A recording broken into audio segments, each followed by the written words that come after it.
로마서 5장 1절에서 4절까지의 말씀입니다. 그러므로 우리가 믿음으로 의롭다 하심을 받았으니 우리 주 예수 그리스도로 말미암아 하나님과 화평을 누리자. 또한 그로 말미암아 우리가 믿음으로 서 있는 이 은혜에 들어감을 얻었으며 하나님의 영광을 바라고 즐거워하느니라. 다만 이뿐 아니라 우리가 환난 중에도 즐거워하나니 이는 환난은 인내를, 인내는 연단을, 연단은 소망을 이루는 줄 알미로다.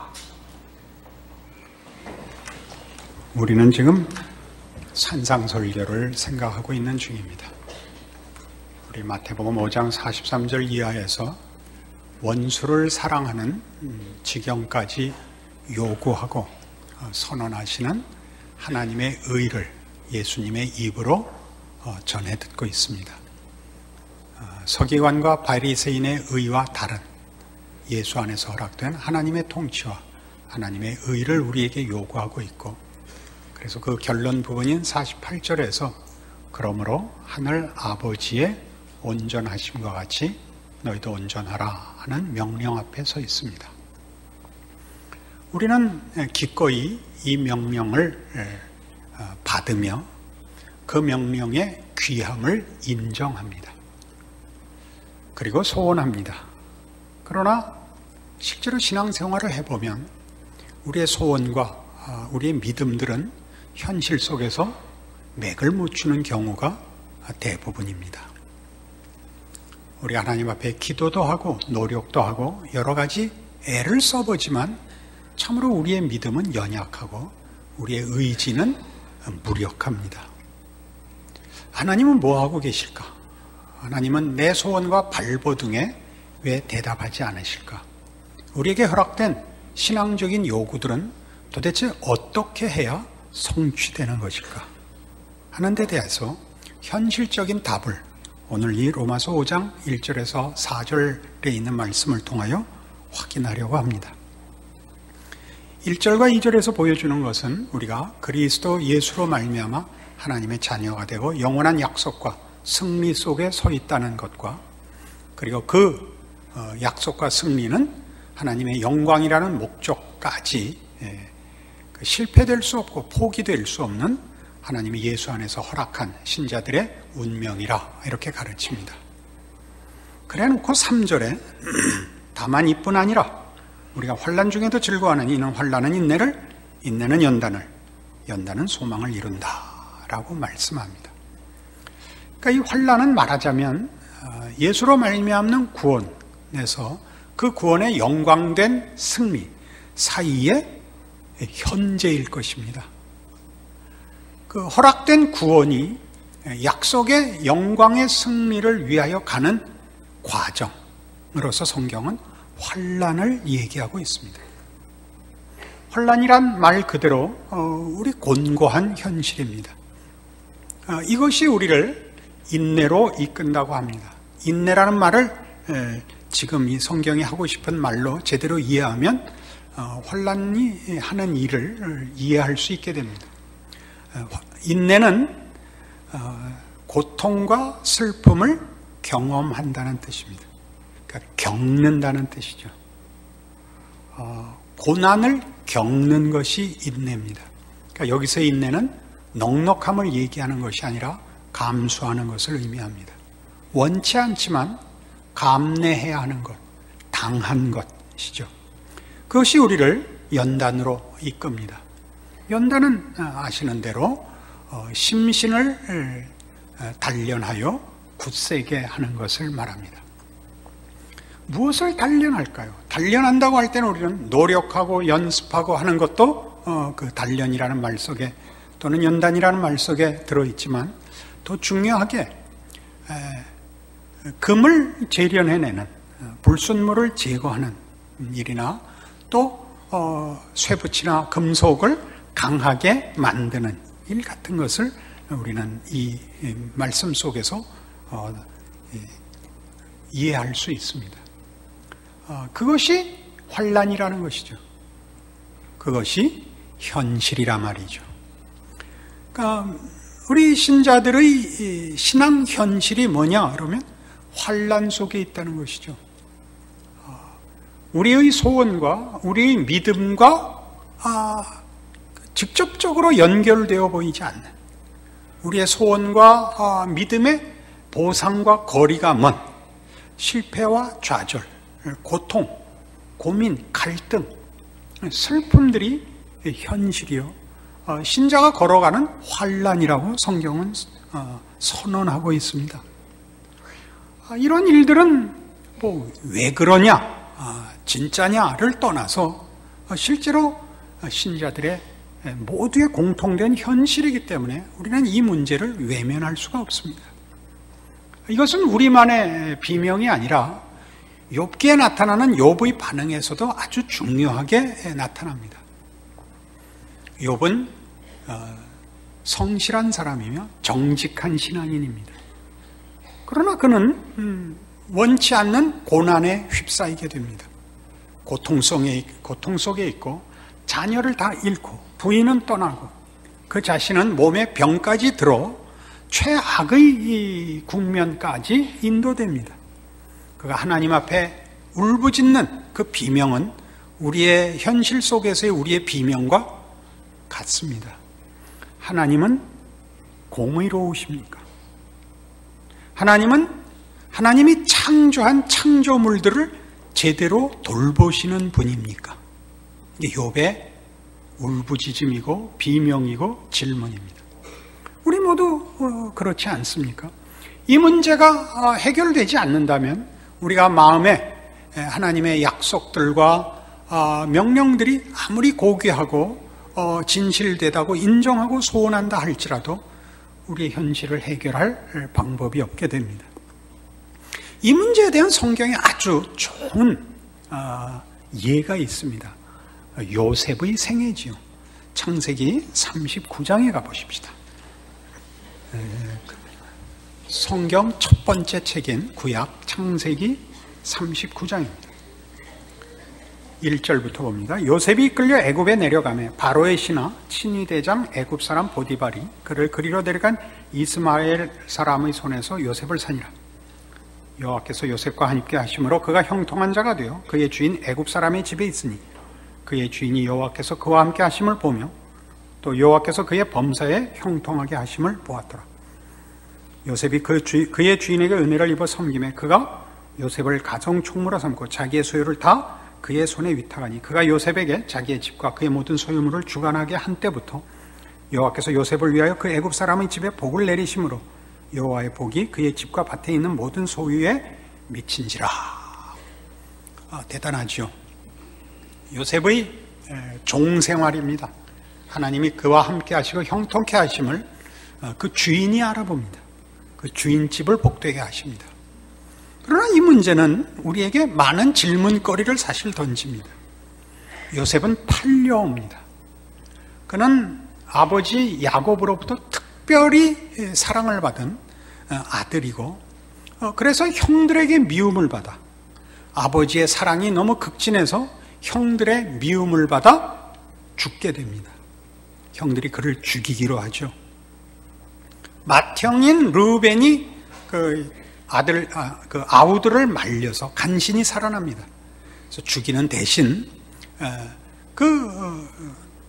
먼 나라를 왕래하며 상업을 하는 대상에게 그를 팝니다. 요셉은 팔려서 목숨은 건지지만 팔려서 이 애굽 땅에 와 종이 됩니다. 여러분, 사실 우리의 신앙 현실보다 더 근본적으로 인생이라는 그 현실 속에서 기가 막히다 그래도 야곱만큼 기가 막히기도 어렵습니다. 형들이 죽이려고 했는데 간신히 살아나서 종이 됐다. 목숨을 구했으니 기뻐해야 될지,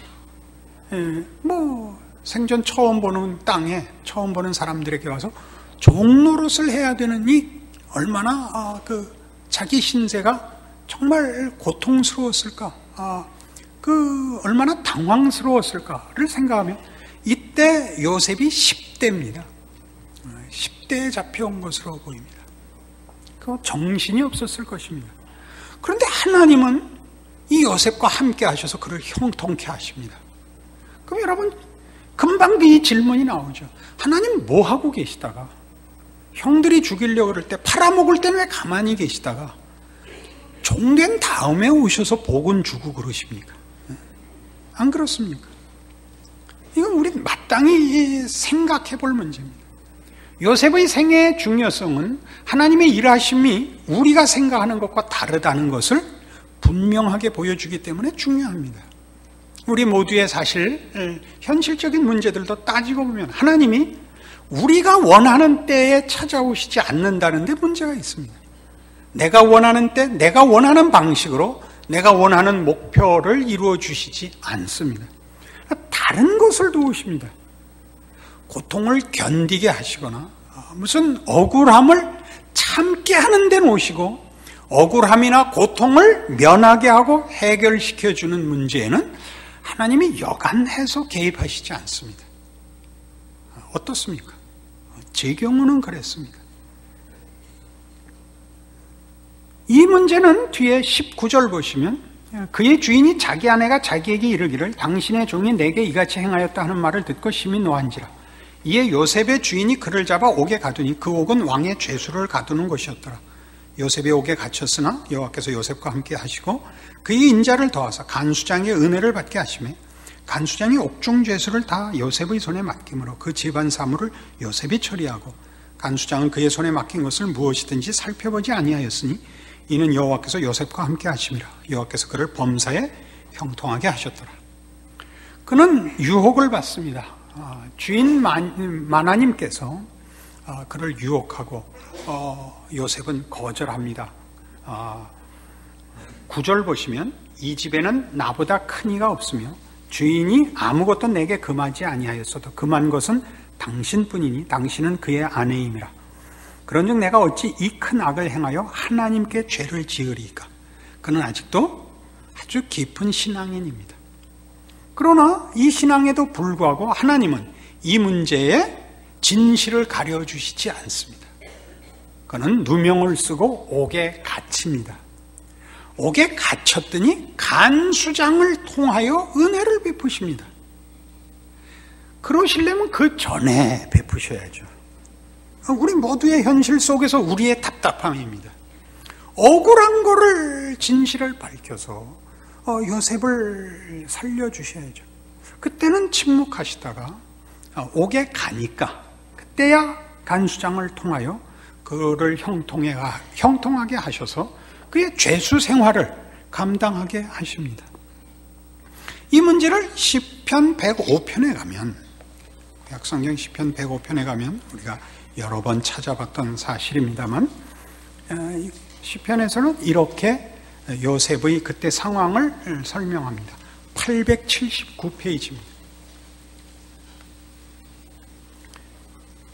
시편 105편 17절입니다. 그가 한 사람을 앞서 보내셨으며 요셉이 종으로 팔렸도다. 그의 발은 착고를 차고 그의 몸은 쇠사슬에 매였으니 곧 여호와의 말씀이 응할 때까지라. 그의 말씀이 그를 단련하였도다. 그는 이제 처음 죄수로 들어갔을 때 그 죄수들이 받는 고통의 형편에 처하게 됩니다. 족쇄를 채우고 쇠사슬로 묶어놨다고 합니다. 그러나 여러분 성경에 보시면 그 몸은 쇠사슬에 매였으니 몸에 2번이라고 번호가 붙어 있습니다.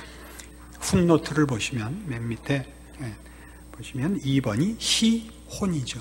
히브리 원어로 혼이 쇠사슬에 매었다는 뜻입니다. 직역하면 그 혼을 쇠사슬이 꿰뚫었다 라고 제가 여러 번 말씀드렸습니다. 혼을 쇠사슬이 꿰뚫었다는 건 우리가 이해하는 우리말 표현으로 혼비백산했다는 뜻입니다. 넋이 나갔습니다. 그는 아직도 신앙을 지키고 있지만 그는 그 신앙에 대하여 보상을 받지 못하고 있습니다. 하나님 어찌하여 이런 일이 내게 생깁니까? 라고 하소연도 했을 것이고, 말하자면 인생이 뭔가, 믿음이 뭔가 하는 질문 앞에 붙잡혔을 것입니다. 여러분, 인생에 이 환난을 당하면, 말하자면 인생이 잘 풀리지 않고 곤고하면 근본적인 질문을 할 수밖에 없습니다. 가장 중요하게 이거죠. 이렇게 고통스러운데 계속 살 것이냐? 인생과 인간은 뭐냐라는 질문을 합니다. 그렇지 않습니까? 또 신앙과 이상에 대해서도 물을 수밖에 없습니다. 사람이 산다는 것이 무슨 가치가 있는가? 무슨 이유 때문에 살아야 하는가? 무슨 목적이 있는가? 아니, 우리에게 허락된 구원과 영생의 약속이 대체 어떤 가치가 있는가? 라고 물을 수밖에 없습니다. 우리가 알고 있다고 생각했던 모든 것이 벌거벗겨져 그 진실한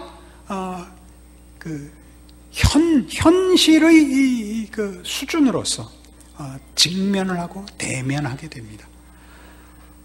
나라는 사람의 실력, 나라는 사람의 그 내용을 직면할 수밖에 없게 됩니다. 그렇다고 해서 답이 쉽게 오지 않습니다. 아무리 인생이 뭐냐, 신앙이 뭐냐, 내 삶의 가치가 있느냐라고 물어도, 두드려도 하나님 또 쉽게 답도 주시지 않습니다. 우리는 도망가고 싶습니다. 도망가는 방법은 많습니다. 우리 제일 많이 도망가는 건 술 먹는 겁니다. 심하면 자살을 하지요. 자폭을 할 수 있습니다. 우리가 이 현실을 감내할 수가 없고 자기라는 존재와 인생이 역전될 가능성도 없고 이대로 평생을 고난 속에서 살아야 된다는 것은 참으로 끔찍합니다. 몸부림을 칠 수밖에 없습니다. 이제 하나 더 확인해야 할 실제적인 질문은 이겁니다. 현실이 곤고하다라는 것과 함께 우리가 실력이 없고 우리는 참으로 작고 보잘것없다, 무력하다는 사실과 함께 도망갈 수 없다는 사실이죠. 현실의 무서움 중에 하나입니다. 왜 못 도망가죠? 우리는 관계에 묶여 있습니다. 가장 중요한 관계는 혈연입니다. 부부, 자식, 친구, 이웃, 사회에 묶여 있습니다. 내가 나 하나조차도 도망을 갈 방법이 없습니다. 내가 도망가면 아내나 남편이, 자식이나 부모나 이웃과 친구가 걸립니다. 우리가 죽고 싶어도 내가 스스로 목숨을 끊는 것이 아니라 살아있는 한 책임져야 할 존재들이 있기 때문에 우리는 도망을 갈 수가 없습니다. 우리의 행복은 또 우리의 평안은 내가 내 문제를 해결하는 데만 있지 않고 내가 관계된 모든 사람의 인생의 현실과 직결되어 있습니다. 우리 혈연 중에 누가 하나 아프면 그냥 재난이 옵니다. 누가 하나 문제가 생기면 모두에게 재앙이 옵니다. 그렇지 않습니까? 이어령 선생님께서 요 근래 이제 몇 년 사이에 회심하시고 기독교 신자가 되어 그 글을 내셨습니다. 한번 읽어볼 만한 책입니다. 그 인간과 인생이 얼마나 무력하냐, 그리고 인간이 어떻게 자신을 행복을 다 책임질 수 없느냐 하는 얘기를 이런 식으로 표현했습니다. 정확한 문장은 제가 외워낼 수가 없지만 내용상 이겁니다. 말하자면 재난이란 이 표현을 쓰진 않으셨습니다만 느닷없이 찾아오는 법이다. 한밤중에 걸려온 전화 한 통으로 그만 모든 평화가 깨어지고 행복이 조각이 난다 이거죠. 딸에게서 전화가 온 겁니다. 손자가 아픕니다. 이 한마디에 여태껏 가장 튼튼하고 영원히 갈 것 같은 행복이 무너지는 겁니다. 우리가 우리가 가지고 있는 현실이라는 것은 이렇게 여러 사람하고 관계성 속에 묶여 그것이 족쇄같이 나를 현실에서 도망가지 못하게 합니다. 하나님, 현실을 해결해 주거나 아니면 도망가게 해 주십시오. 이것이 아마 우리들의 소원일 것입니다. 하나님 그렇게 하시지 않습니다. 지금 보는 대로 요셉을 판 것은 그의 형들입니다. 여러분, 우리나라 옛말에 이런 말이 있습니다. 왼수는 집안에 있다. 우리의 인생 속에서 자기를 위하여 고민하고 자기 자신을 위하여 걱정하는 것은 근심 걱정 중에 아마 가장 작은 것일 겁니다. 자신의 문제로 걱정하는 것은 훨씬 우리가 관계성 속에 있는 사람들에 관한 것은 우리가 어떻게 할 수 없는, 내 문제는 내가 감수하고 가면 되는데 내 아이들에게 일어나고 내 아내나 남편에게 일어나고 내가 사랑하고 책임져야 할 누구에게 일어난 일이 우리를 더욱 슬프고 곤란하게 합니다. 왜? 우린 너무나 무력합니다. 너무나 무력합니다. 아프거나 사고를 당했거나 책임질 일이 생겼을 때 우리가 할 수 있는 일은 아무것도 없습니다. 할 수 있는 일은 성질내는 것밖에 없습니다. 거봐, 내가 그러지 말랬지, 이거밖에 할 말이 없습니다.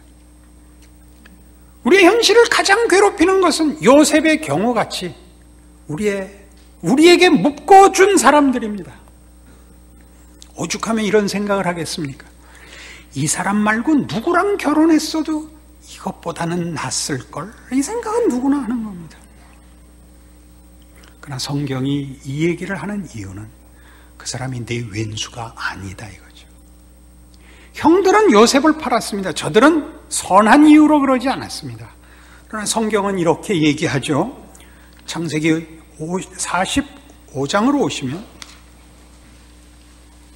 창세기 45장 7절, 하나님이 큰 구원으로 당신들의 생명을 보존하고 당신들의 후손을 세상에 두시려고 나를 당신들보다 먼저 보내셨나니 그런즉 나를 이리로 보낸 이는 당신들이 아니요 하나님이시라. 나중에 깨닫습니다. 우리가 고통스럽고 책임을 져야 하고 도망갈 수 없게 나를 붙들고 있다고 생각하는 현실, 삶의 실제, 환란을 이루는 모든 구성 요소들, 시대, 국가, 사회, 혈연, 나의 무슨 신분, 하다못해 무슨 유전자까지 모두 합하여 하나님이 우리를 만들어 가시는 손길입니다. 요셉이 그걸 깨닫죠. 당신들이 나를 이리 보낸 것이 아니라 하나님이 보냈습니다. 50장에 가면 이렇게 한 번 더 나옵니다. 같은 창세기 50장 20절, 당신들은 나를 해하려 하였으나 하나님은 그것을 선으로 바꾸사 오늘과 같이 많은 백성의 생명을 구원하게 하시려 하셨나이다. 우리는 우리의 신앙이 현실을 고통에서 형통으로 바꿔주는 것일 거라고 기대합니다. 믿음의 보상이 그걸 거라고 생각합니다. 믿음의 보상은 하나님의 영광이라는 아까 로마서 5장에서 본 바와 같은 신적 목표에 있습니다. 그것을 이루는 과정은 우리가 보는 바와 같이 환난입니다. 하나님은 이걸 견디게 하십니다. 다시 시편 105편으로 돌아오셔서 아까 봤던 말씀을 조금 더 확인해 봅시다. 879페이지 시편 105편 17절부터 다시 보죠. 그가 한 사람을 앞서 보내셨으며 요셉이 종으로 팔렸도다. 그의 발은 착고를 차고 그의 몸은 쇠사슬에 매였으니 곧 여호와의 말씀이 응할 때까지라. 그의 말씀이 그를 단련하였도다. 환난은 인내를, 인내는 연단을, 심신을 단련하여 훈련하여 굳세게 하는 그 과정이 하나님이 주인이 되셔서 하나님이 주도권을 가지고 그의 목표를 이루기 위하여 개입하신 것이라, 준비하신 것이라 라고 얘기합니다. 그 말씀이 응할 때까지 우리는 이 환난에서 벗어나지 못합니다. 이 현실에서 벗어나지 못합니다. 현실은 우리를 괴롭히는 부정적이고 배척해야 될 조건이 아니라 하나님이 우리를 만들어내는 신적 지혜와 능력의 장이라고 얘기합니다. 우리는 이런 모든 우리를 옥죄는 것 같고 우리를 붙잡고 날개를 펴지 못하게 하는 것 같은 모든 장애물들과 이런 족쇄 같고 물귀신 같은 이런 일들에 대하여 아주 적극적인 신앙의 눈을 가져야 합니다. 우리는 따지고 보면 홀홀 날고 싶은 소원 속에 있습니다. 그러나 이런 묶여서 못하는 경우가 많습니다. 부모님이 병석에 누워서 동생들을 위하여 대학을 포기한 사람, 무슨 부모가 또 안 계시고 애들은 키워야겠고 해서 예전에 무슨 공장에 직공으로 가서 모든 자신의 꿈을 접고 동생들을 위하여 희생한 사람, 이런 것들은 성경에서는 대단히 긍정적으로 취급되고 있습니다. 무엇을 접고 무엇을 포기한 것은 세상적인 가치에 있어서의 포기이지 하나님이 한 영혼을 만들어내는 과정에 있어서는 희생과 포기라는 것도 없습니다. 하나님의 사람을 만들어내는 일을 보시면 요셉은 나중에 이런 자가 됩니다. 20절, 지금 시편 105편 20절입니다. 왕이 사람을 보내어 그를 석방하며 뭇 백성의 통치자가 그를 자유롭게 하였도다. 그를 그의 집의 주관자로 삼아 그의 모든 소유를 관리하게 하고 그의 뜻대로 모든 신하를 다스리며 그의 지혜로 장로들을 교훈하게 하였도다. 그는 총리 자격이 생깁니다. 실력이 생깁니다. 총리라는 권좌에 권력을 얻고 지위를 얻는 것이 아니라 그만한 실력을 쌓은 자가 됩니다. 하나님이 그의 생애를 통하여 그를 총리 자격이 있게 합니다. 여기 나타난 대로 그 집의 주관자로 삼아 소유를 관리하며, 오늘날로 하면 뭐 재정경제부 장관의 실력과 그의 뜻대로 모든 신하를 다스리며 총리죠 정말. 그의 지혜로 장로들을 교훈합니다. 그가 말하자면 인생을 알며 인간을 알며 세상 사는 도리와 그 분별을 갖고 있다는 뜻입니다. 요셉이 보이는 보상을 받은 것에 너무 집착하시면 안 됩니다. 하나님이 요셉을 어떻게 영광된 결과에 이르게 했는가가 요셉의 생애의 가장 중요한 성경의 지적입니다. 그러니까 그가 그의 형들을 용서할 수 있는 것은 그것이 그에게 손해가 되지 않았다는 결과 때문입니다. 그리고 그것이 하나님의 손 안에서 이루어졌다는 것을 확인합니다. 그것이 우리 모든 성도들의 사실 현실적 신앙 이해입니다. 여러분은 여러분의 삶 속에서 여러분 자신의 실력 없음과 도움을 여러분이 소원하는, 말하자면 집안의 부부 사이 혹은 부모와 자식 혹은 믿음의 식구들에게 도움을 받기보다 그들이 왼수일 수 있습니다. 그렇죠. 우리는 이 고백을 해야 됩니다. 여보 미안해, 내가 실력이 없어서 당신을 희생만 시켰어. 능력 없는 남편을 용서해줘. 이렇게 얘기해야 될 겁니다. 그럼 아내들 꼭 이렇게 대답하셔야 됩니다. 아니야 여보, 당신을 만나서 나는 훌륭해졌어. 이 말을 하셔야 됩니다. 내가 다른 사람을 만났으면 이만큼 속이 깊어졌겠어요 여보. 이것이 모든 사람의 모든 경우에 적용되는 겁니다.